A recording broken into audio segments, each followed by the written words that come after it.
Hi, and welcome. I'm Z, And I'm Keith. and we're going to tell you about the movie that we just watched. But first, a little bit of a heads up. Some of the movies we watch deal with heavy subject matters. In order to talk about these emotionally delicate things and the heavy subject matters that we sometimes cover, we add humor and crude language to add some levity and to process our own trauma. If that doesn't feel fun or safe for you, we completely understand. Please take care of yourself first and foremost. And we spoil the end of pretty much every movie that we watch. Now you know. On with the show.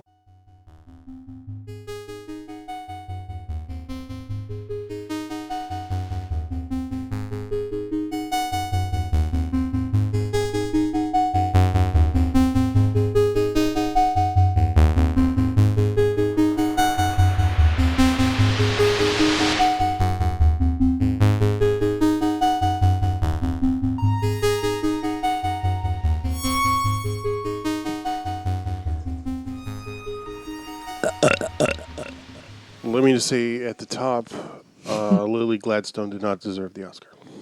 Fuck off.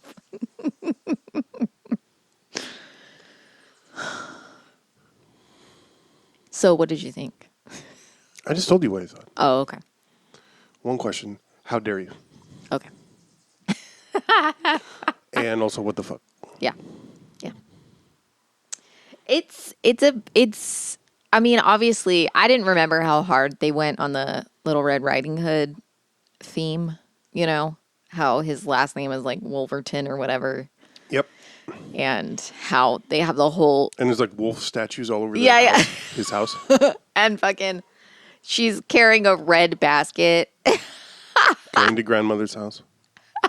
And the whole montage in the opening credits is just literally spelling it out for you. That was, I forgot about that. And despite all that, when you said, do you get it? She's Little Red Riding Hood. I'm like, yeah. No, I totally got that. You're like, I'm so sorry that I spoiled it or whatever. No, I was like, I'm just kidding. Like, obviously it's obvious. And you're like, it wasn't to me. And I was like, oh, I'm sorry. I didn't mean to like. No, it's embarrassing.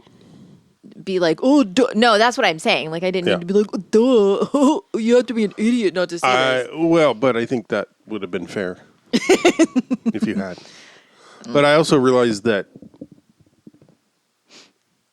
all those tales now are one have blended together for me. Little Red Riding Hood, the Three Pigs, right? And the Three Bears, Goldilocks.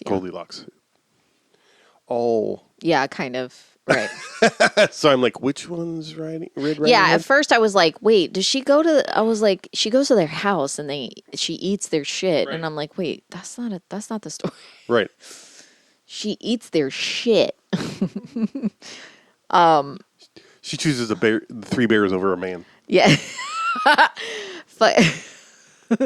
Fucking. Are you okay? I'm fine. Something that I noticed last night, like other than Kiefer Sutherland, but it doesn't. Every place she like leaves, she doesn't go back to, and that's like an interesting sort of. Oh, okay. You know, like once she leaves home and she doesn't ever return home, she goes. She's like on the road with Bob, and then she's in prison. And then she escapes prison and she goes to her grandma's house. But like, there's no like running into people again, other than Bob, who is, and the cops. But she doesn't really. But it's not like she doesn't go back to them. They're like following her. That's why the whole thing is that they're following her. So it's a very I was like, oh, that's an interesting thing. It's like there's no, like, regretfully so in some cases, characters, once they're gone, they don't come back. Yeah, right. Like, I just remember watching it as a teenager and just being like, this is so unnecessarily violent in a lot of ways and like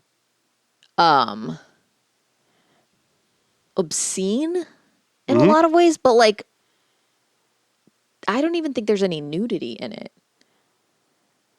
Yeah, besides Besides magazines. Grandma. Well, Grandma, yeah, forgot about Grandma. But even so, it's just and his porn stash or whatever. Right. But like, not... but they're all the covers, which are all just like Right. titties, pictures of titties, and it just says young underage girls or whatever on the cover, but none of them actually look. Yeah. No offense, like I'm not saying that excuses it. You know what I mean? Well, right. I'm just saying there's several reasons not to. Right. I just mean reasons to do it that way. I just mean they're clearly edited to be, for the movie. Right. But yeah. Like Amanda Plummer. Oh my God. This is probably one of the first things I this in Pulp Fiction, maybe. Yeah. I saw them around the same time. She might have been in something, whatever. But yeah, this is probably one of the first things I saw her in where she was truly Amanda Plummer. Yeah, right. Fisher King was the thing that really... Oh, yeah. But... introduced me to her in her full... She just... Yeah, she's someone that if she's in something, I'm like, oh, Amanda Plummer's in. Like, legitimately, her in Star Trek, so fucking good. Like, I believe you. You gotta watch Picard, man. You gotta watch it because just for her alone, man. Sadness. It's not sad, man. Ow, her arc is really. Just watching Patrick Stewart in advanced age is sad to me. I'm not saying he's like bad or decrepit or anything. It's just like I can't see Jean-Luc being 90 years old. Yeah. Anyway. But yeah, I don't know. He's just she's just like yeah, she's one of those people I never hear her talked about really. I know. And I feel like I don't think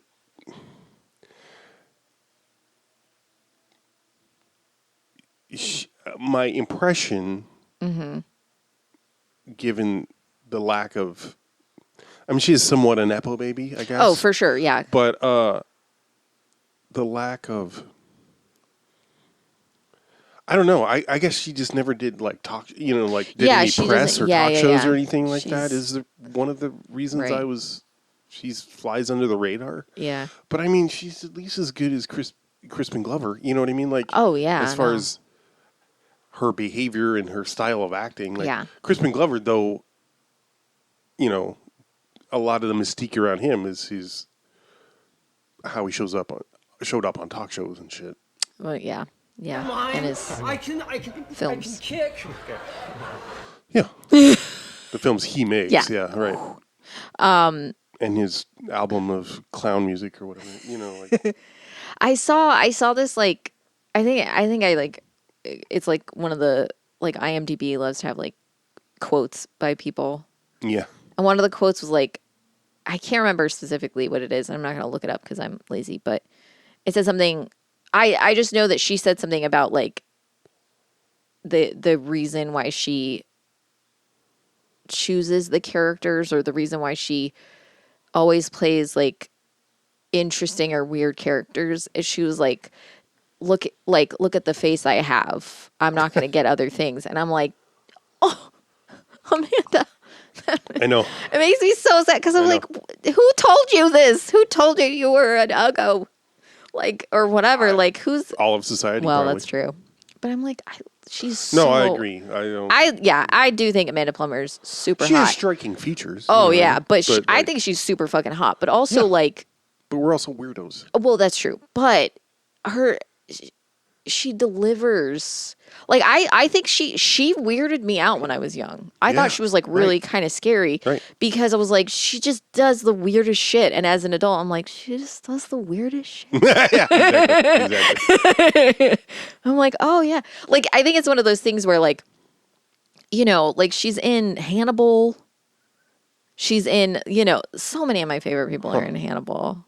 Martin Donovan, Amanda Plummer. And they're in these tiny little pieces.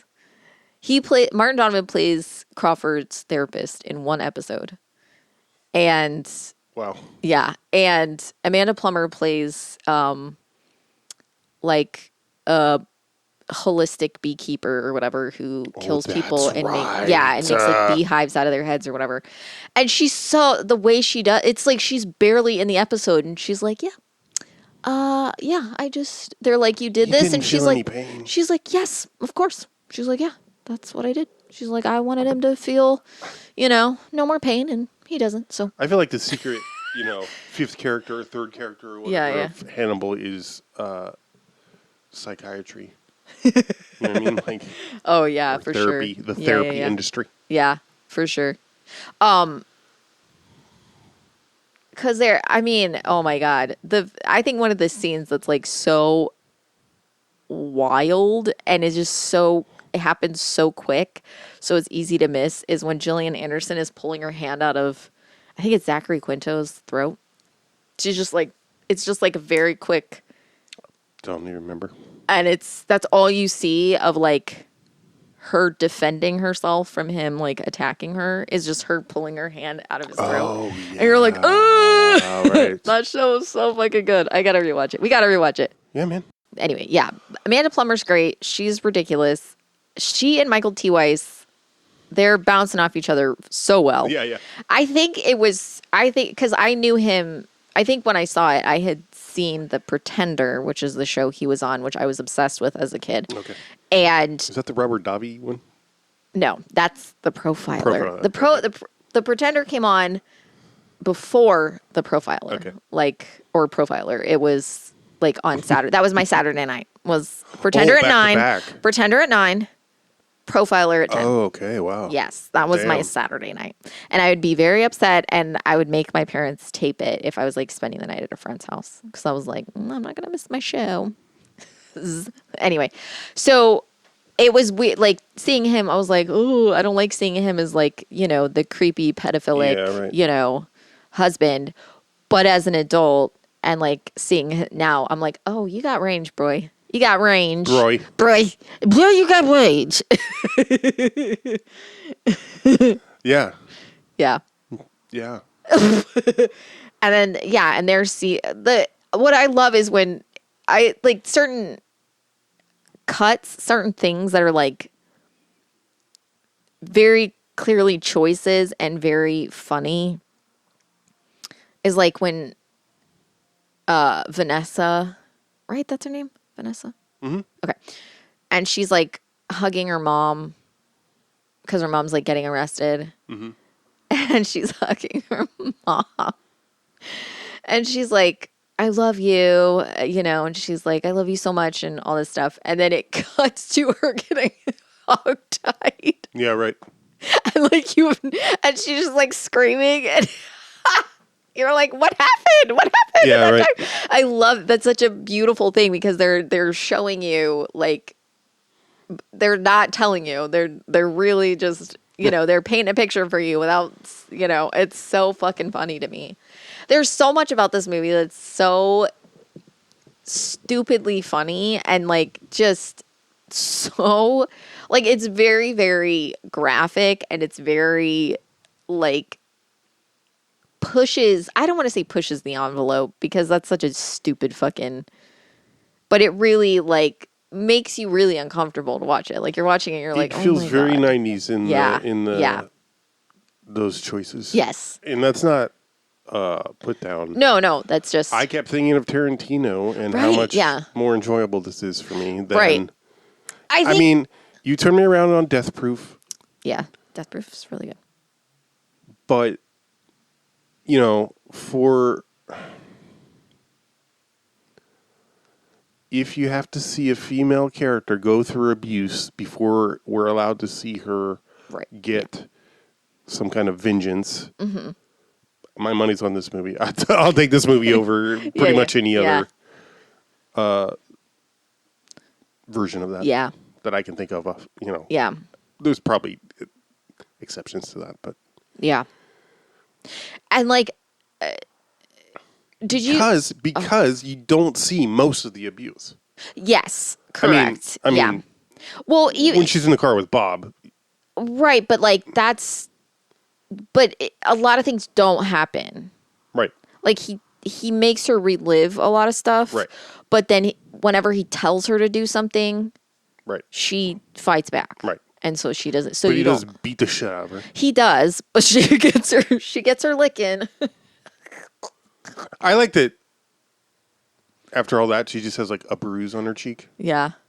Well, he just hits her. Yeah. He hits her in the stomach and then he hits her in the face, but that's really all he does. Yeah, but he hits her in the face multiple times. Well, yeah. Anyway. But it is the same spot, it seems. I mean, serious. Did you see any of it? Did you guess that he was like gonna be the killer or like anything when you first like? Did you guess any of the things that were gonna happen?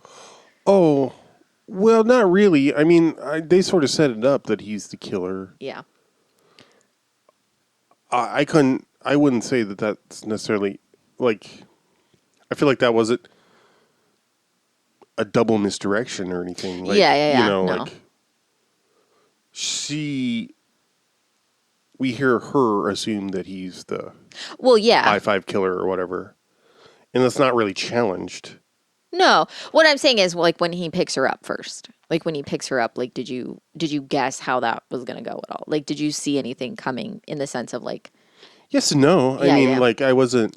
Because I remembered everything. There's like a few things that I'd forgotten, but like not. I remembered all of like the plot. I remembered all the points, like where I forgot a little bit about her mom getting arrested in the beginning. Mm-hmm.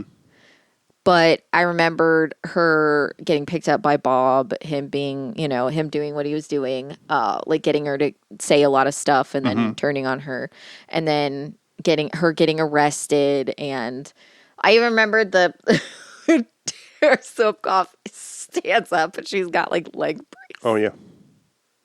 So stupid. So stupid.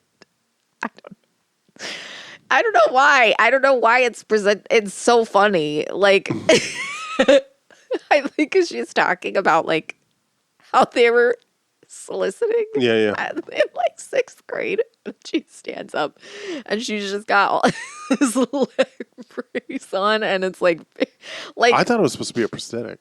maybe, I don't know, but it's That's why I said squeaking. Oh, is she yeah.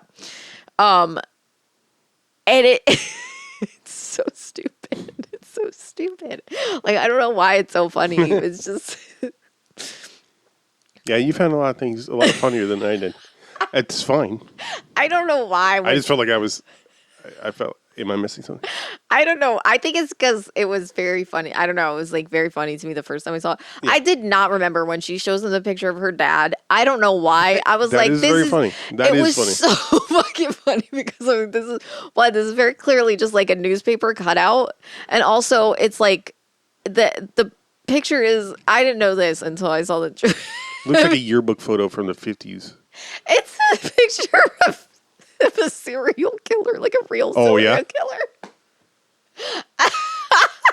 That was so fucking. He's so fucking ugly. Like he's so fucking ugly. It's so fucking funny to me. This is my dad. So fucking funny. Just because it's one of those things where, like, you know how people are like, oh, these are my parents. And then you see, like, it's very clearly, like, a stock photo or something that someone just gave them, you know? Right. It's like that, but it's very, I mean, maybe you're wrong, but, like, very clearly seems like she's been lied to and doesn't actually. Also, he's, like, so much older than how old her grandma is. So, like, how's he... Confessions of a trick daddy. Yeah. Trick baby. Trick daddy. Confession. Sorry. My apologies to Trick Daddy. Confessions of a daddy trick. So roughly the plot is Reese Witherspoon is Vanessa Lutz. Who's illiterate. Illiterate. Can't read. Yeah. It opens on her learning how to read, which is... It's rough. I don't know what to do with that. But, troubled home. Yeah. Yeah. The ravages of poverty, basically. Yeah. Quickly, her parents are arrested and taken away. Child Protective Services shows up in the form of Conchetta Farrell. R.I.P. Oh, really? Yeah. They, of course, are familiar with one another already because of history. Because she's been through this before. Vanessa chains her to the bed. Decides she's going to seek out her grandmother that she's never met. Her car breaks down almost immediately. Then she's helped out by a Good Samaritan, played by Kiefer, Bob Wolverton. Yeah. When she's literally leaving her. I love this, though, because I feel like this really is something that, like, I feel like poverty now is a little bit different than poverty in the 90s. And I feel like there were a lot of instances where you use what you had. And, like, she doesn't have a bag. She doesn't have anything. So she just puts everything in a basket. Oh, yeah, right. And I'm like, I know that this is, like, literally calling reference. her Red Riding Hood. Yeah. I was like, but I love that it's like also, to me, it felt actually really That's realistic why I didn't clock it. for someone. Right. Exactly. I thought it was more a signifier of her poverty. Yeah. Of poverty and the weird, like a wicker basket is something that white women find fancy. Yeah. Yeah. And also, like, if you don't have an experience, like if you don't have things, you don't think anything of it in a sense, you're like, oh, I'll just put it in this thing that I have, right. And it's very common for people to use just whatever they have. Right. And so it was, it's something that I enjoyed, but she has a red, like wicker basket with, and then Bob Wolverton, gives her a ride. He's giving her a ride on her way to her grandma's house. So you can guess where. Yeah. And by this point, we've already seen on television Dan Hedaya. Yeah. Is it Hedaya or Hedaya? I've never known. Hedaya.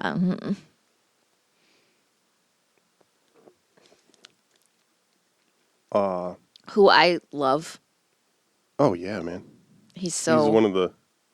He's got a great comedic timing, and he's got like a thing where he's great with comedy and something that like he could have no comedic, like he could have nothing in his scene seems like it's supposed to be funny, and yet you're laughing because of how he delivers it. Yes. He does this thing where he's like, he's very dry. Yes. In a way that you're like, oh, is this all he can do? But I noticed, I mean, like, in this role in particular, he's like very, like, there's something, I don't want to say restrained because he's not. Yeah, he's never big, right? Right. But you could tell he's making choices compared to other things we've seen him in, right? Yeah. Like, where he's like, please, to his partner or whatever, he's always like, come on, will you leave her alone? he plays it very. But he's so, like, it's not like, he's not being, like, defensive. He's just, like, seems timid. He's just like, come on.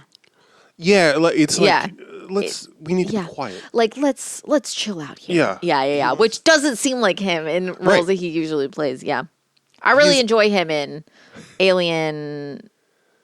Is it Resurrection? Yeah, it's the Joss Whedon one, right? Yeah, where he like pulls his brainstem out of his mouth. I fucking love that shit, or whatever it is. Isn't he also in that Treat Williams? Oh, I don't know. You know the movie I'm talking about? The one with the sea monster? Yeah. Yeah, I don't remember if he's in that. He's in Clueless. Yeah. He's the dad in Clueless. See? Him and Brittany Murphy were together in that movie too. Oh shit. Yeah. I never remember he's in Clueless. I barely remember Clueless. Yeah. His tiny part in Joe and the Volcano. Is he on the phone in the background at Tom Hanks' job? Yeah. He can get the job, but can he do the job? And he's just in the background saying that, and then maybe over and over and over again. Yeah, one exchange with Tom Hanks before he's. And my first introduction or my first memory of him is playing Nick Tortelli on Cheers. Oh shit. Rhea Perlman's character's husband. Oh shit. First husband. They then got a spinoff. Oh. A short-lived spinoff called The Tortellis, where he was married to, what's her name? Casey Kasem's wife. Oh, wow. I think it lasted like 1 or 2 seasons. It's crazy that her name is Casey Kasem's wife and that she's Casey Kasem's wife. Well, this thing that like people's last names used to be their ancestors' occupations. So his ancestors. A broken clock, etc. Mm-hmm. According to an appearance on Conan O'Brien, it appears it's pronounced Hedaya. Hedaya. If assuming Conan O'Brien was pronouncing it correctly. Well, that's a big assumption. Let's just say it's an assumption. Let's say Hedaya was a. Wait, sorry, just kidding. Thank you. Thank you so much. I like that. Thank you. Yeah. So, Bob Wolverton picks her up. Tries to do a serial murder on her. She's not having it. Well, first we have to talk about her boyfriend Chopper. Her boyfriend Chopper. Do we? Well, only because he gives her a gun. Okay. Guess my mom. Where up north are you going? My grandma's up in Stockton. You got any money? No.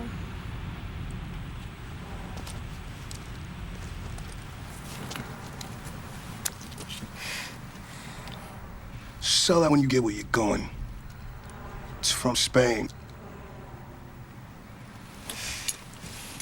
I love you so much, Chopper. I love you too, baby. And then immediately dies. Played by Bokeem Woodbine. Yeah. And so she's a coal burner. Oh God, that's what it was. I was like, what was it? It was coal miner. Oh my God, horrible. So yeah, so she has a gun that she hasn't used, and we see Chopper give it to her, and then we don't really see it again. And so like Bob is like taking her around, he's getting her guard down. It's a Chekhov. And then she she starts to like let her guard down with him and trust him, and then he, like Keith said, tries to pull a serial murder on her, but she freaks out and she like fights back, and then he like gets all shitty or whatever, and he's trying to do a sexual assault or something. I don't know. He tells her to take her pants off or something, but he doesn't say anything else. But she doesn't, because she's like, oh, I have to take my shoes off first. So she goes down and she gets the gun. And she's like, it's so funny. The way she's just so high pitched and like screechy the whole time. It's so funny to me. And just how she is with him. And I think what I like about it is that she doesn't, like, he's talking about how stupid she is and how she doesn't know things. And she's just like, you're a fucking idiot. You know, she's just like, fuck you, you know, and she's so like, you know, like there's definitely, I don't know. I think, yeah, there's aspects of it that I think are really interesting. I'm not going to say it's without its problems or that it's free of some racist things. Oh, of course not. But I do think that there's sort of, you know, one could argue it's subtle, like a very subtle thing, but there is sort of it that I feel like I grew up around this kind of mentality, which is what a lot of people think is like, this is where, like, I don't have a total explanation for it, but when there's something about when you're in a very racist area or community, and you're surrounded with racism, Mm-hmm. there is a very strange but ever-present idea that like a child of mixed race will end racism. Like it's a very Right. it's a very and it's I think it's born out of like fetishization and also the idea of like wanting an easy way out sort of thing. Like or maybe not knowing what else to do, in some way, but it's very glamorized to have. Well, do you think people are consciously thinking of it as a way to end racism, or is it? Yes. Well, it's a way to cop out and say I can't be racist. I As a have white a person. child. Yes, I'm talking about Yeah. white people, Okay. specifically about white Yeah. people. I'm not talking about black people. I didn't think you were, but I wanted to make that. Yeah, I'm and glad you made that clear. Yeah. And also, just how I've heard people talk about it is what I'm saying. Yeah. There's a very like but sorry. I'm not it'll sure. be like my parents are really racist, so I want to have a mixed baby so that I am not racist like my parents. Yeah. And right, it's like right, that's right. not really That's the depth of the right, the exactly. analysis. Yeah. And Because that's one of the things we're told is that racism is a personal choice or flaw or right, racism is about ideology. not liking another Right. culture. And so there's no other depth or like a depth of analysis or The best you can do is to yes, not be you should- racist yourself. Well, the way if racism is not liking someone, the best thing to do is to marry them. Yeah. To Kill, marry, prove. fuck. To prove. And it's a very so a lot of people think that they can't be racist because they have black children. Right. They can't be racist because they married a black person. Things like that. That's a very common belief. And I'm not saying now I want to emphasize I'm not saying that this only happens in the South. I'm just saying that's where I grew up. Promised myself we wouldn't talk about racism. We did enjoy it, so it's what we have to do. But this film also does have some fun with the Absolutely. N-word. So, I feel like it's important to, and I do feel like there's this is why I'm bringing it up, because she, goes off on the black cop and is saying like really awful shit to him. And Yeah, content warning for there are Yeah. quite a few N-words in this movie. yeah.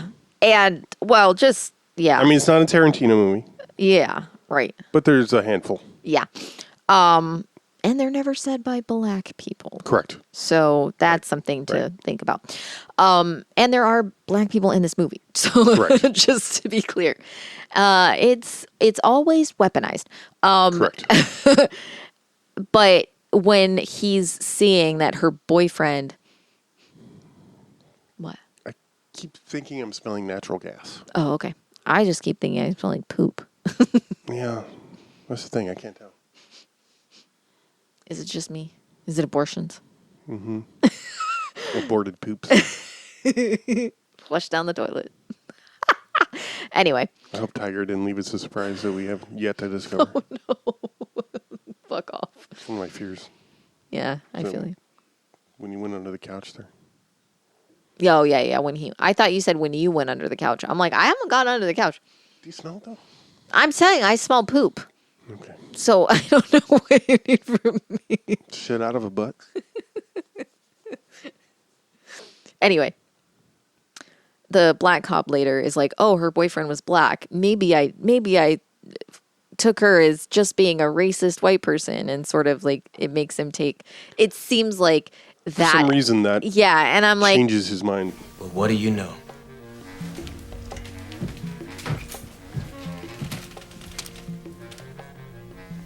She's a coal burner. What's a coal burner? It means her boyfriend's black. I'm surprised. Aren't you? You know, Mike, every kid we've spoken to about this Lutz girl seems to hold her in very high regard. Yeah, well, Wallace, look at her friends outside. They're the most fucked up bunch of kids I've ever seen in my damn life. Still, something's just doesn't. What? I gotta go back to the crime scene. It's 2.5 hours away from here. Wallace, Go. Get out of your system. And so I'm like, right, this is obviously a 90s because it's Well, very much that sort of.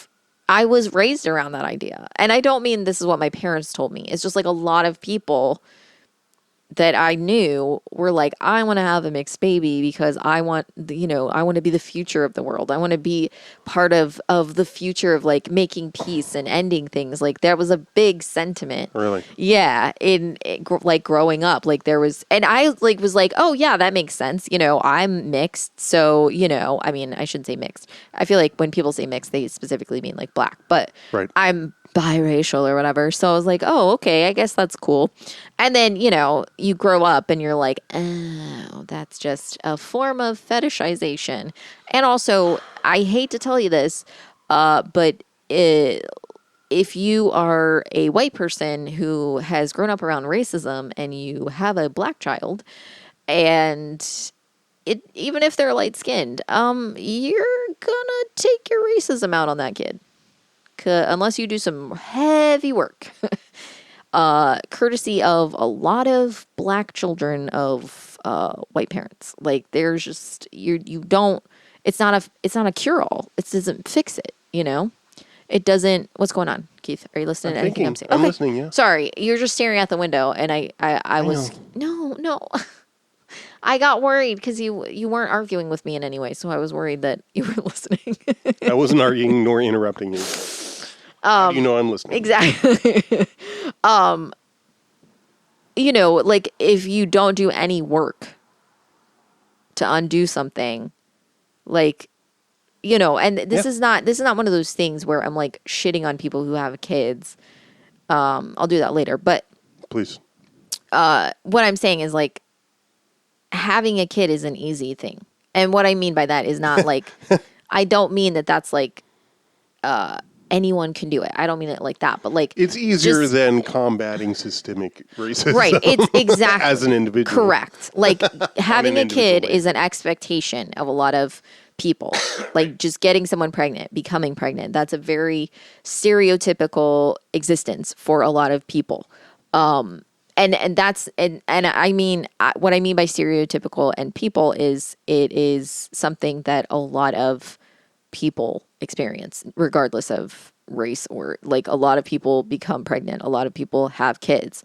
It's just like a systemic expectation in a lot of, well, not systemic, but a societal expectation in a lot of ways. So that's what I mean by easier. It is expected. It is Right. It is Socially easier. Right. Exactly. It's especially socially easier to have a kid than it is to combat something that is like something wrong with the way society works. Right. And a lot of like whatever. I don't have to go into it, but I'm saying this is something that I found. I couldn't tell if it was like a slight critique on that concept, or if it was like So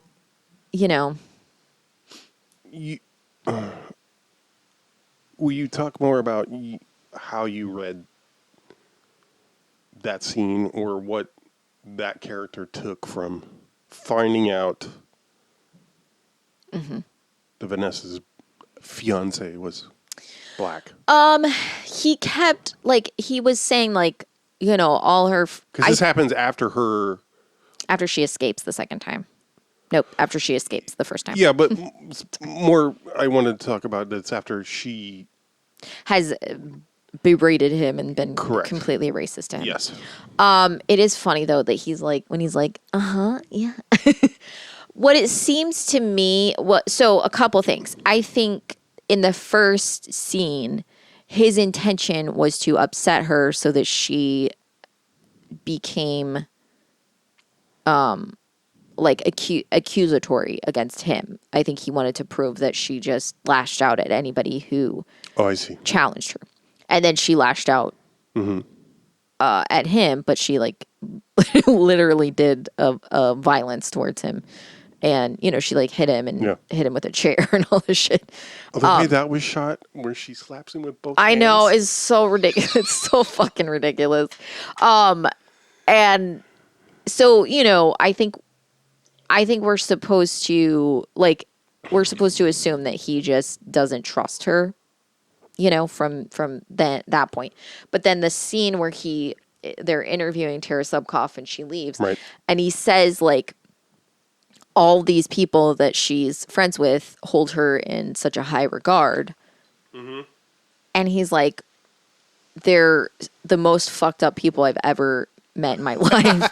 Right. And then he sees that her boyfriend's black, and I think what we're supposed to get is that he's realizing that she actually has had a very difficult life. Like all the things that they're talking about, like soliciting in 6th grade kind of shit. Like it's not, he's But what do you realizing, think- Okay, sorry. he's realizing that her story was more nuanced, I think, than what he realized, and that he was making a lot of assumptions based on who he assumed she was. Okay. And then when he realizes, I think he's just realizing that she's more than just like a little racist white girl who's doing a murder and taking out her aggression on anyone who challenges her. I think that's what makes him realize it, because he's seeing that like she isn't just acting out on this, like her stuff isn't just acting out. Her life is actually really fucked up. I see. Right. That's So why he it's says not these are the just most emotional problems. correct. He's It's saying that these are the she's most responding to. these are the most fucked up people I've ever been around. I like at first I was like, oh, he doesn't care, but I'm like, oh, I think what they're trying to say is like she's never been around anything normal. Normal. Yeah, she's never experienced. She's never had a chance Right. to not act this way, kind of thing. Okay. Okay. And I do think that that's it. I think more credit to her is given by that character than should be. Huh. Because of how racist and horrible she is. I think that it's sort of like she has done nothing to him to deserve retribution from him, and he's giving it to her in a lot of ways. So I'm like, we don't need to do this. Right. But I think it's an interesting thing when Kiefer Sutherland's character is telling her that if she turns him in, no one's going to believe her. Yeah. No, I was just wondering what you were planning on doing. I'm gonna turn you into the fucking pigs. That's what I'm gonna do. Well, you know what'll happen then, don't you? Yeah, you'll end up sucking gas at San Quentin. Vanessa, You just might. Vanessa, people like me, we don't go to the gas chamber. Then you'll go to the penitentiary where the mighty Aryan Brotherhood will make you wish you'd never been born. Vanessa, the likelihood of someone like me going to prison is absolutely nil. And she It's just like shoots that him. doesn't have. Yeah. People like me don't go to jail. Yeah. And he, like, all this stuff where he's convincing her of something that actually ends up happening, where Right. she shoots him. She thinks she killed him because he's trying to kill her and he's killed a bunch of people. So she is a teenage girl and she kills him, and she kind of doesn't have the capacity for remorse in that sense. Like, she doesn't feel guilty about what she did because She in her pukes. she pukes. Yeah. But like, she just goes and Yeah, right. gets herself food with blood all over her face. That was very funny. So like, she's not seeing herself as, and in their mind, she doesn't have any remorse for doing something bad, but in her mind, she feels good because she took someone away She that did was a doing justice. right. Yeah. So and then they're like, you're just an emotionally disturbed child that should be tried as an adult, and you don't have, you have no capacity for remorse, and everyone throws the book at her, sort of, and like wants to make an example of her, and they want to try her as an adult, Right. and they want to, like, all of these things. Also, her age is never stated. Right. Yeah. Yeah. So it's a very interesting thing, and because it's much more likely that if, someone who has escaped sexual violence or any kind of violence from someone who has money or someone who escaped by killing the person who took them or whatever. They're likely, if they don't have means, they're just going to be tried as a she bad also person. Says, yeah. She has that line, I'll put it in. Yeah. Note to self. Like once you're in the system. Yeah. Nobody yeah. And that line combined with his people like me don't go to jail. Right. Like, I mean, wow, but she says that. They're like, why didn't you just turn him in? She's like, I didn't think you'd believe me. And they're like, why wouldn't we believe you? She's like, people in the system, like once you're in the system, nobody really believes you. And so it's a very interesting, there's a lot of, I mean, it's a very satirical, very dark comedy, sort of mocking a lot of things. There's a lot of shitting on the police, a lot of, like a lot of stuff that I approve of, some stuff that I don't approve of, some racism and shit like that. But it definitely shows you that the system is not kind to people. And that's a very clear message in this. Like it's like everyone's like, oh, foster care is a better place for you than your drug addicted, prostitute mother. And she's like, is it though? Right. Because I don't get sexually abused by every single person who is around me. It's just my stepdad every now and then, like there's so many things where people don't understand.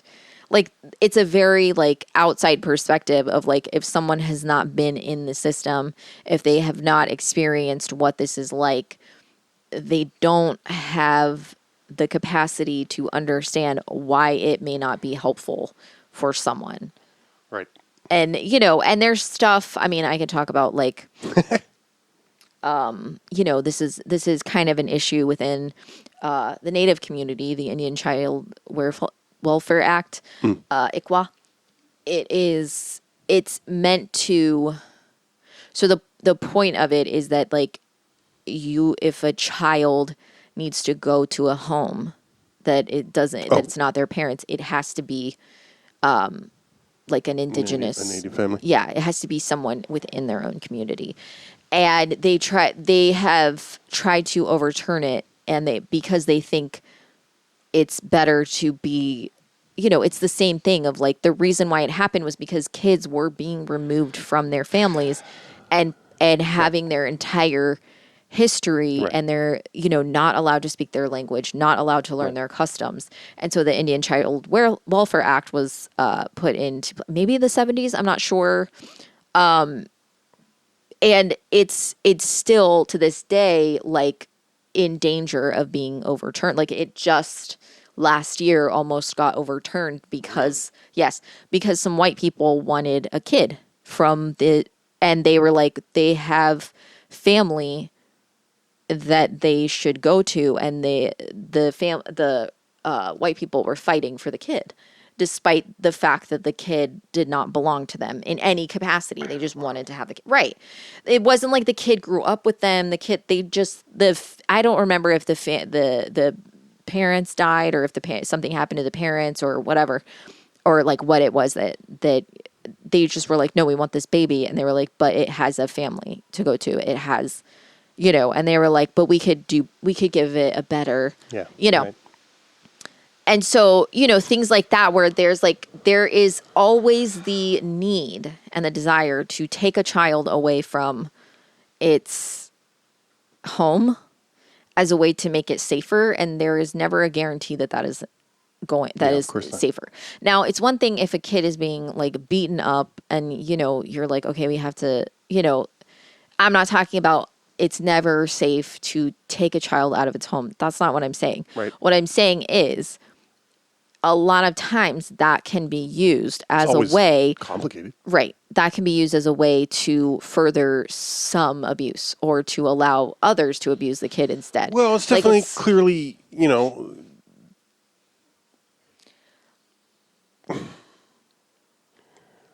I mean, Vanessa, the fictional character of Vanessa Lutz is white.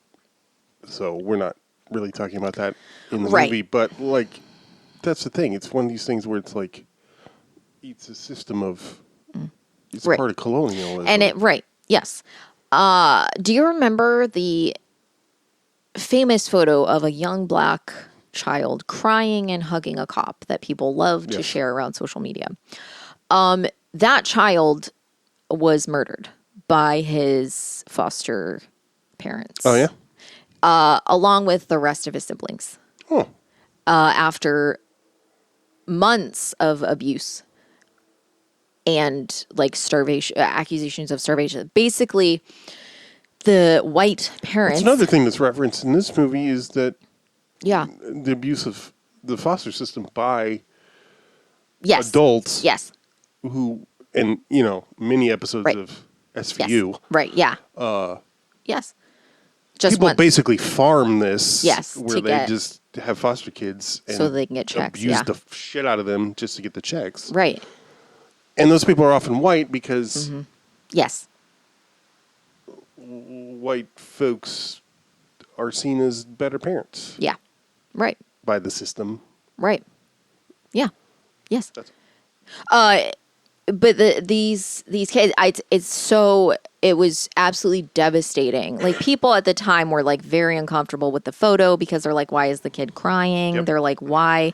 It was very clearly like a photo op. This Staged. was happening, I staged, believe, but- around. Well, yes, very much staged. Okay. He had a sign that was like, "I like hug me" or something like that, and the parents were taking pictures of him hugging. It was horrible, absolutely horrible. And I think it was like around the time the Ferguson protests were happening. So it was like, oh, he's hugging. It's awful and should never have happened. And people were like, this is really uncomfortable. The kid's expression doesn't really look like there's just something wrong with this. Yep. Like, people were like, something's wrong with this. And then like a couple years later, he was murdered because the white family he was with, after the family was found in a fucking like they like drove off of the like one of the moms like drugged the whole family and drove off a cliff. Oh, is that family? Yep. And there was like stories of like the kids being like kind of like looking skinny and sort of like asking the neighbors for food and them always being really uncomfortable and like not knowing what to do or how to handle it. And it's one of those situations where like you think just call the cops, but like how did they get there in the first place? How did they get to this family in the Right. first place? And like a lot of times in those situations, it's just going to make things worse, especially if you have. So my point is just basically like the idea of a family that is fostering children is always a better option than the birth parents is a fallacy, and it's Yes, and a you see, problem. I mean, this also. And it also goes into the stupid, and I'm not saying all foster parents are horrible pieces of shit, but what I'm saying is Yeah. it's often like people are patted on the back for taking in a child, and it's like let's not do this. But I was gonna make a point. Like I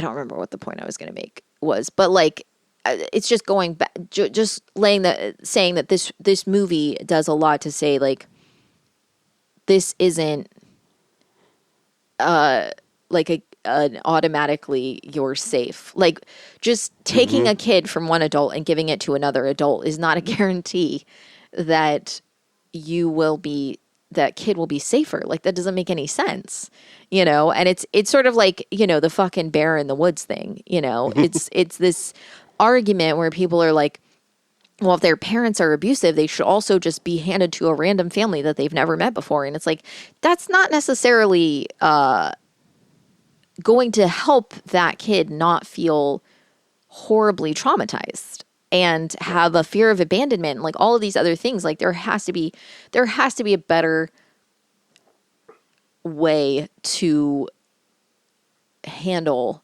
this than just like traumatizing. And like sometimes kids will go from family to family to family because they're problematic or they're whatever, Right. and some families have like you said, they like farm, like they have like 10 kids, and then they're like, I'm so overwhelmed because I have so many kids because well, you don't have to. You don't have to. Well, right. And then the caseworkers also are overwhelmed. Right. Yeah. Every part of the system is flawed. Absolutely. Yeah. And built upon all these. And like, there's a lot of, and I don't mean this in the sense of like, there's a lot of fucked up shit within, like the system, including like, what did you just, care. Foster? The people. Caseworkers?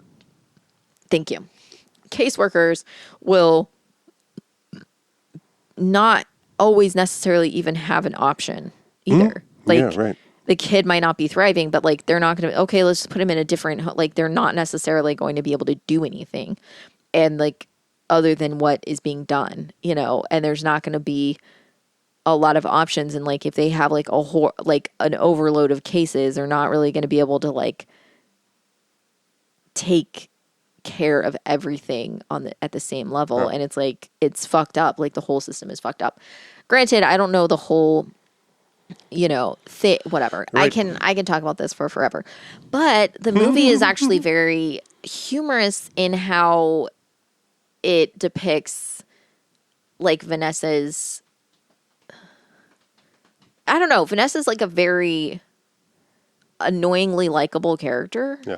Like she's very immediately jumps to like violence or just, but is also sometimes very funny about it. I do think it's really funny when she's like, she asked Bob if he accepts Jesus Christ as his personal Lord and Savior. It's so fucking funny to me. It's so stupid, but it's so fucking funny. It's very important that you answer me. I'm gonna ask you a question, and it's real, real important, okay? What? Do you accept Jesus Christ as your Lord and personal Savior? Vanessa, you're really scaring me. Tell me please. now, Bob. I need to know.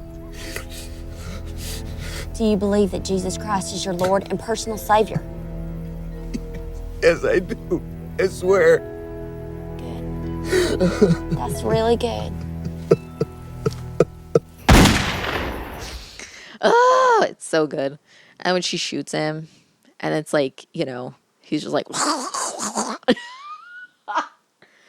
It really got me when you get the POV inside the hospital. you were like, oh no. Oh no. It's so fucking, this is the thing that I was, oh God, when he comes in the courtroom and she's like, ha ha, you're so fucking ugly. It's so funny to me. It was so fucking funny. Like the first time I saw it, I was like, oh my God. And she was just like, oh God. She's like, I hope you think of me every time you shit in that bag. Oh God. It's so fucking funny. It's so fucking funny.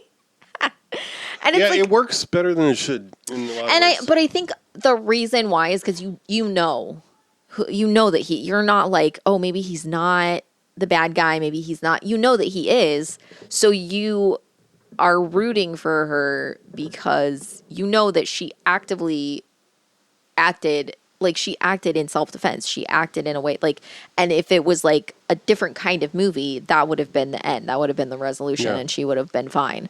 So you're in this sort of place of like wanting her to get retribution and like wanting him to get caught. So her being so outwardly hateful and spiteful, you're like, yes. You're still rooting for her in that way, despite her being a very problematic character. But like there's so many Anti-hero. I think you mean anti-hero. Brittany Murphy. Dude, Brittany Murphy, amazing. A lot of Ubach. Fucking good. ridiculous. I mean, problematic casting, but yeah. Well, isn't she? She? I thought she was. All right, maybe I'm wrong. I'll look it up. Okay. But she's great, regardless. So funny, and I love the part where she's like, because she like walks up to Reese Witherspoon like as soon as Reese Witherspoon's in jail, and Reese Witherspoon just beats the shit out of her, and then when they escape together. And she was like, she's like, sorry, I beat you up. She's like, I was just having a really bad day. And she was like, I was just trying to like make a good impression or something so that you'd put out for me later. Right. And she's like, I went about it pretty stupid. It was my only complaint about it is that her character whispers every fucking line that she says. So Which is hilarious in the first scene, Yes. but then you could not can't. understand her the rest of Oh the my movie. God. Psst. She's just like, psst, or whatever. Oh my God. When she walks up. Yeah, her father was from Puerto Rico and her mother's from Mexico. So Yeah. my apologies. Yeah. Ubach, however, is not a I know. That was the Hispanic thing. name. Right. I was like, wait. Because that when I remember I saw that and I was like, oh, what? I'm like, oh. And then I was like, okay, makes a lot of sense why she always got cast as like she always got cast very weirdly in the 90s, even though she very clearly is extremely talented. And I was completely unaware of her until we watched Clock Watchers. yeah, which wasn't Clock Watchers in like 1997. So it was a year later than this. Wow. I mean, maybe it wasn't 1997, maybe it was later, but like crazy. But she always like she was in the Brady Bunch movie. Oh. And she basically plays like a very tamed down character that like the same character Brittany Murphy was in this, where she's just like very clearly a lesbian. And that was like the whole joke, is that she was just a lesbian and really liked Okay. she would like have sleepovers at Jan's house because they would sleep in the same bed. And like She's also in the Legally Blonde movies, apparently. she is, yeah. And very, yeah, like her, yeah, she's a very talented person that I think she's on Euphoria. She plays like one of the parents on Euphoria, which I was like, oh, that's crazy because she has perpetually played like. She was in Virtuosity. Oh, I don't remember her in that. Me either. Yeah. But she like is always perpetually playing people that are like older and younger, like all the time. Yeah. Like it's very confusing. But anyway, her character. Pretty much movies before this. That's insane. 95. That's crazy. So yeah, like. Before that was mostly TV. Yeah.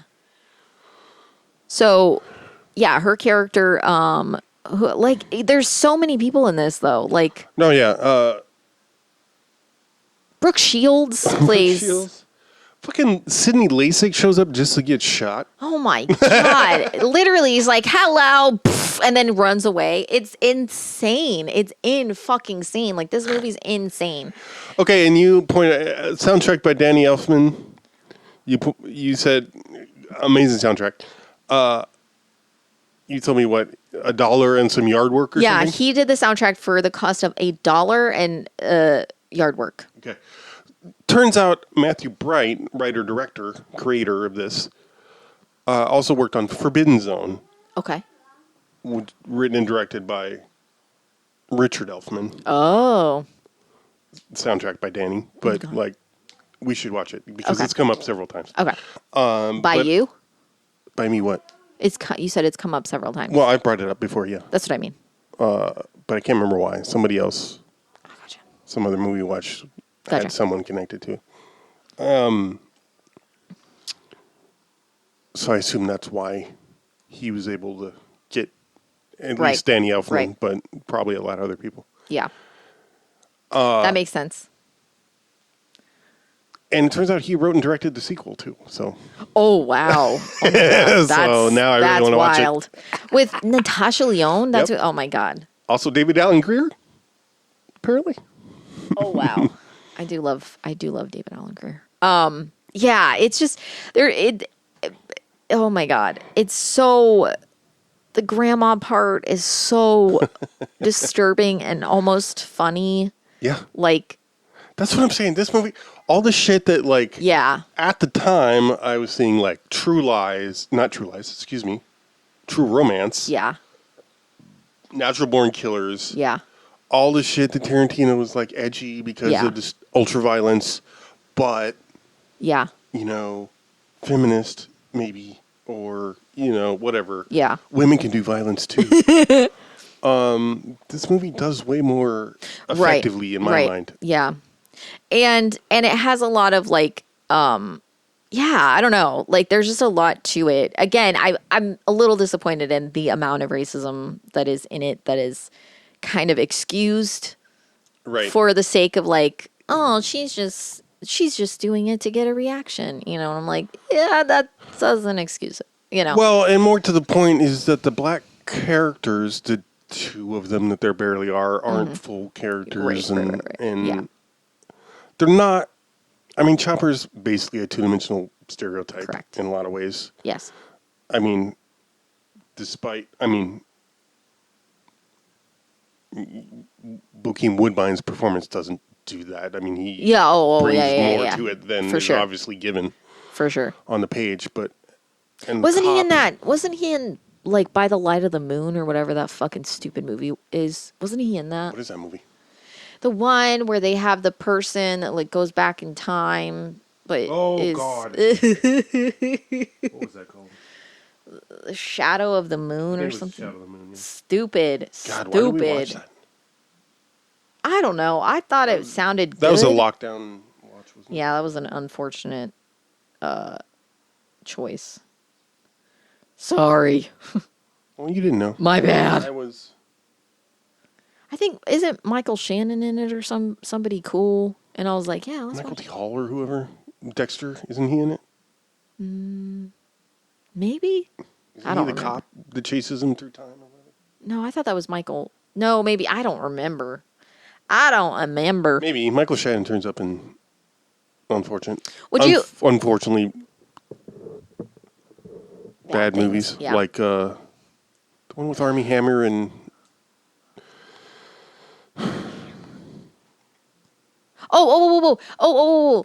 Is it the Jake Gyllenhaal one? yes, Yeah. Well, who is he in that? her husband, right? Oh, no. Jake Gyllenhaal was her husband. Wait. No, Yeah. No, yeah. No. her husband in the present. Yes. Or, no, he was the cop. Armie Hammer, No. Michael Shannon, yes, Yeah. was the cop. Yeah. Sorry. Sorry. Oh boy. Fucking Armie Hammer. I think that's maybe the only Armie Hammer movie I've ever watched. And it was only on accident. I would never Same. give that man any flowers ever. What are you loading? Bokeem Woodbine's Oh, okay. oeuvre. He was also in. Was Michael Shannon also in that one that's like the He's also at the Met Gala apparently, upstaging whoever. You see that You see bag that of chips? shot? Yeah. Fucking Christ! All the pictures of him at the Met Gala is just him with a bag of chips. Hilarious. What was that one movie with the sick people? Was he in that? Lepers R Us. No, we hated it because it was like someone got sick and they killed them. It's like a plague or something. There's only a few people left in the world. It's like after an apocalypse and like someone gets sick and it starts with like someone getting sick and they kill them. And then like their son starts getting sick and they don't want anyone to know. And they start living with someone. It Comes at Night. Yeah. That thing? I think yeah, we hated that too. Yep. You were correct that he was in the Shadow of the Moon. In the Shadow of the Moon. Okay. Bokeem. Someone made some joke like he's like, I don't think he was in It Comes at Night, but he was in They Die by Dawn. not Bokeem. Oh. I said Michael Shannon was in It Comes at Night. Was he? I'm saying I think. Fuck. We don't have to do this now. Anyway. Okay. It's too bad. I really like Michael Shannon. I know, yeah, he's good in everything, but he's not always in everything he's in isn't always good. Would you recommend this movie? Yeah, dude. Yeah. I mean, I would recommend it with the caveat that it's you're not, it's going to make you uncomfortable. Yeah, I actually, given all your, like, Yeah, what they do with this, all your, Yeah. this movie's crazy. I was bracing for... Yeah, something worse. Yeah. I just couldn't remember how, like, but I feel like if I hadn't warned you about that stuff. No, I'm glad you did because... Especially the stuff in the car when he's like... Yeah. Like, talking about how she, like, yeah. Yeah, that's rough. That's probably the hardest part. Yeah. Was the hardest part for me. Yes. I mean, I kept thinking, like, oh, is that cop that's waiting with her gonna molest her or something? Yeah. You know, like, you don't know. That's the thing. I couldn't remember. That's maybe one of the most uncomfortable things about it, at least in the beginning for me, is like, oh, this could go anywhere. Yeah. Could go real awful. Yeah. It goes pretty bad, but yeah. It does. But like you said, you don't see a lot of it. Right. Like, right. So, yeah. It's mostly implied, thank God. Yeah. And yeah, it does a lot of work to make you aware that worse things happen that you don't see. Which is a really good reminder. And I think it does. I mean, I think it also does a good job of, like, at first she's just like, you see her as this kid that's just like has shitty parents, and you're like, why wouldn't you want to go into the system? But then, as the serial killer is trying to get her to let her guard down, you're hearing all of these absolutely horrific stories of abuse from all the times that she was put in foster care. And she was like, well, this one wasn't that bad. All that happened was this, and all this shit that's just like really awful. And those are like not uncommon stories. Right. For anyone to have. So it's a very, I think, I don't want to say it's a cautionary tale because I don't really feel like it's cautioning people, but it's a good sort of like, if you meet someone and you think that they're extremely abrasive and annoying and they have, with emotional problems, it's probable that there's a reason for that. Like, people aren't just, like, a lot of times, the way that they act about her and in jail and in the court is almost like she's asking to be punished. She's putting all this stuff on herself. Right. She's just refuses to be helped. She refuses. But you're seeing a lot of things from her perspective, which is like, immediately defensive because of how bad things have gone in the past. Right. And it's a good sort of it's a good sort of I wish I could think of, I know there's other films that do a similar kind of character. Yeah. Oh yeah. But I can't. Yeah, you can't think of them right I can't recall one. But Yeah. I do. I mean, it's clearly a little rough, right? Like as a film. Yeah. But I don't think. I don't know. I can't tell if this is me, my sort of aesthetics shifting, or like, having more appreciation for things that don't do things the proper way. Right.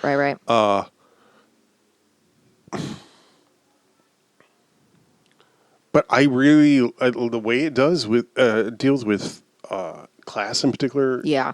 Right. And it's just, like, it doesn't go hard. Yeah. It does in that everything. Well, it shows, it doesn't tell. Yeah, right. I mean, it does a little telling. Right. But what I mean is, it's like, that's not the drama of the thing. Yes. Correct. This is not what this morality detail is. That's just the world that it's just done as almost world building so that you it's shown to you, it's visualized to you, the reality of it. Like when they're like, why don't you clean the place? And she's like, I do. And they're like, you do? And she's like, well, I've just been stressed out a lot lately because, I'm like, it's so like, there's just, it's a lot of like, I don't know. They just do a really... Yeah, that's kind of what I mean, though. They don't go super hard on that. But that's what I mean about, like, the cops aren't evil. They're just very mundanely not good. Yeah. Yeah. like banal. It's the banality of evil. I like the part where she's like, you could take me in if you wanted. And she's like, I really can't. She's like, if you don't want to, just say you don't want to. And she's like, I don't want to. Yeah. It's so, I don't know. It's so. No, I mean, there's a lot of comedy beats in this that are like in 1996 would have been very fresh. Oh, yeah. Compared to now. For sure. Yeah. I think that's where. Yeah. God, the part, I know that you didn't find it as funny as me, but like when he's talking with his little voice modulator and she's like, my neck may not work. My dick may not function, but I have not lost my smile. It's so fucking funny. It's so fucking funny. It's mostly because of how she says it, Yeah, too. absolutely. And like, oh my God. And the scene, this is something that I really... Every time she shits on him after she he survives her attempted murder is hilarious. I know.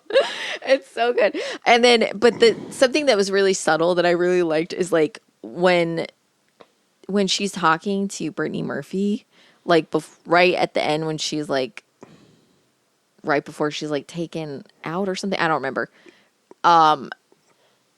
They're playing like romantic music while she's showing her the knife that she made. And she's just like, wow, it's really sharp. And you hear it. And I was like, why is this? I forgot that like Brittany Murphy comes onto her. I forgot that part. But I was like, this is so fun. I'm like, they're it's just like sexy music is playing. And it's so funny I to didn't me. even clock that. Yeah, it's very subtle, but I was like, oh my God. And then she's like, she starts like, Brittany Murphy starts kissing her and she's like, all right. She's like, I'll make out with you, but she's like, we can't have sex because I'm not gay. Yeah. It's so funny. It's so fucking funny. Oh man, I don't know. I think it's funny because she's just like, okay, all right. She's like so like nice about it. Yeah. You like that? But also, I do sort of love Brittany Murphy's character. How she's like, I can't believe anyone. Doesn't like girls. Yeah, goes through their life without like girls Yeah. at all. She's like that. I can't imagine that. And I was like, oh yeah, I feel you. Anyway, okay. So the tragedy of watching Oh, fuck. Freeway is that we are at the end Oh, yeah, of the. Oh, okay. End of the month. End of the month. Tragically. Let's recap. The Cell, Monkeys, Doom. Freeway, Dune. Yeah, I forgot that. Even though we just today, that is the day it just came out. Yeah. How do you feel about the month? Well, Freeway was the only one that was not a rewatch for me. To that end, thumbs up. It wins for that. Dune I've seen so many times that Yeah. I feel like he shouldn't be in the running. Yeah. I think Cell was the most enjoyable rewatch. 12 Monkeys I got was the most redemptive rewatch, I guess, because Yeah. of my unfortunate first watch. Yeah. But and those two, I think there were a lot of similarities. I think we talked about The Cell and 12 Monkeys. Yeah. The way the world building Yeah. this is done in a way that feels hard to come by. Yeah. At least now, I feel like I overuse the term world building, and I probably misuse it as a result. But like with 12 Monkeys, we talked a lot about the aesthetic of the future Yes. underground world. Yeah. And how well it's creates an atmosphere, just how it's designed and Yeah. how that contributes. And with The Cell, for me, it was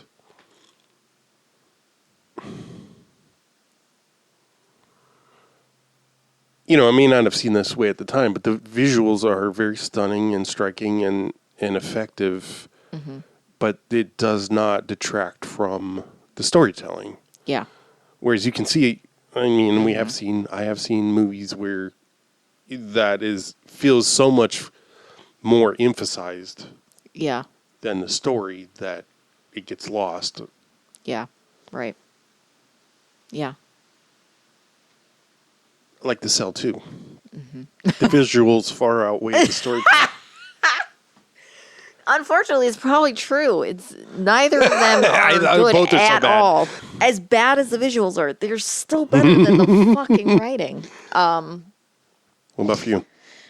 Yeah, I think for me, The Cell is always, it's just always like such a visual masterpiece, and there's always something to get from it. And I think something that I was excited about rewatching with this time is that, like, since we've done the podcast, I sort of look at movies a little bit differently, and I take them in a little bit differently, and I've you know, I'm more aware of sort of things now than I used to be. So like seeing it, and really the way that we talked about how they do so much work of showing women as being victims without victimizing the women that they're showing. Yeah. So that's something that I think I really appreciated about it this watching, is seeing how they can talk about the horrors that they're put through and how they can explain, you know, what makes someone want to do something like that, and also say that it's nothing sort of natural that happens that makes someone do that, without glorifying it at the same time. Yeah, right. Like they show his madness in his own mind, but they don't show you, like, they show you his perception of the girls. They show you the way that he views himself, the way that he has different perceptions of himself in his own mind, you know?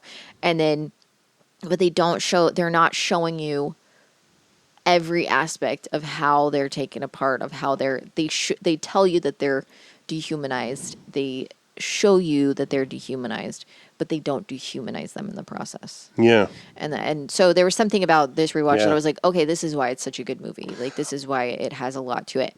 And I think I had a lot of fun with Freeway. I think Freeway was probably the most fun that I had rewatching something, and The Cell was the most, like, I got the most from the rewatch. 12 Monkeys was interesting. Like, 12 Monkeys, I'm glad I picked that one.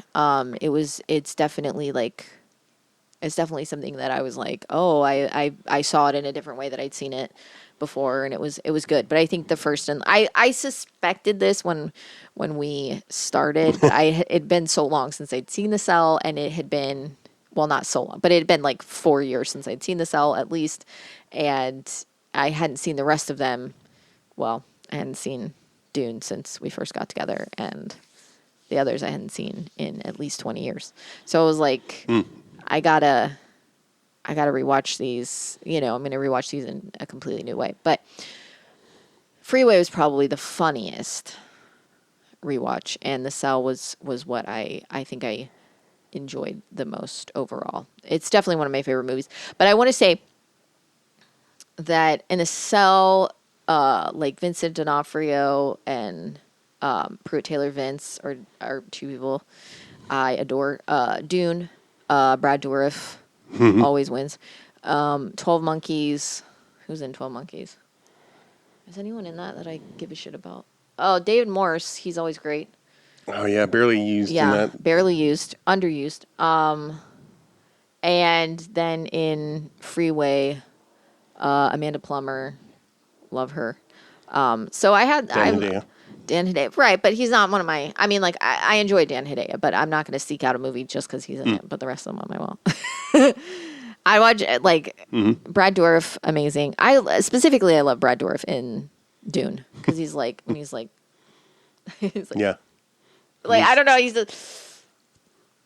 he's so fucking, he's all his little weird, he does like a wind up when he stabs fucking Yui or whatever his name is. It's so, I never noticed it before, but he like, cause he's so tiny, it's like, he's like, he does like a whole like, he stabs him like in the middle of the back, and he like jumps up and like lunges at him, wow. and I'm like, this is so comically overdone. It was very fun because I usually like it hits him and it makes like a sound like a very like hard sort of like skin hit, so it's a very like visceral sound when he stabs him, so that always kind of stands out to me. So I was like listening to it without sound, and I was like, oh, I want to try to get a still of like of Brad Dourif like coming at him, but you don't really see it because he's just jumping. So it's so fucking funny. Anyway, love Brad Dourif. Yeah. And Christopher Plummer's in 12 Monkeys, and then Amanda Plummer is in. Oh. Yeah. And I want to say Mario, an Italian plumber. Anyway, in the cell, Tara Subkoff is in the cell, and she's in Freeway. Word. And then the two twins from Freeway that have like 2 lines in the whole thing, they're who play the triplet, like the mother triplet thing in the cell, that are like my boy, you know. Yeah, right. That weird thing. One of my favorite scenes. Yeah, it's great. Tableau. So it's what do you call it? Some bookends. Some Bookend. What do you call? Oh God, it's called something, and I can't think of it. It's like symmetry. There we go. Oh, Symmetry. Okay. Symmetry. I was like centrifuge. You know. Tiger, tiger, burning bright in the fire of the night. In what art had framed thy fearful symmetry? Who is she? Tiger, tiger, burning bright in the forest of the night. What immortal hand or eye could frame thy fearful symmetry? Ba-da-dum. In what distant deeps or skies burnt the fire of thine eyes? On what wing dare he aspire? What the hand dare seize the fire? And what shoulder and what art could twist the sinews of thy heart? And when thy heart began to beat, what dread hand and what dread feet? Well, you got wait.